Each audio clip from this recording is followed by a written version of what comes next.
के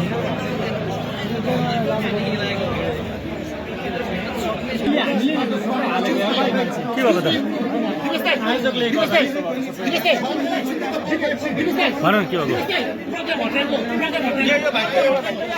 यस्तो भयो त्यहाँ चाहिँ आयोजकको मेन कम्प्लेन गरेको छ क्या त कस्तो भयो भन्नुहुन्छ भने आयोजकले सानो एउटा लगभग 3 जनाको मात्रै छिर्ने गर्ने गेटले खोल्थ्यो टिकट सक्यो भनेर टिकटबाटै पैसा लियो उनीहरूले हातबाटै पैसा अनि दर्शकले लगभग 1 घन्टा जति वेट गर्न नसकेपछि दर्शकले बहुत पिएल गेटलाई अनि सशस्त्र प्रहरीले आयोजकले छिर्न नसकेपछि गेटबाट मान्छे नागिसकेपछि मान्छेको भिडले गर्दाखेरि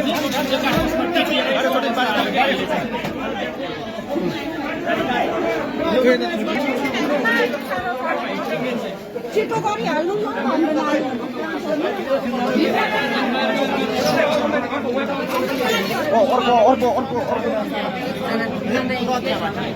यहाँ छ 3 जना हो क्या एउटै घर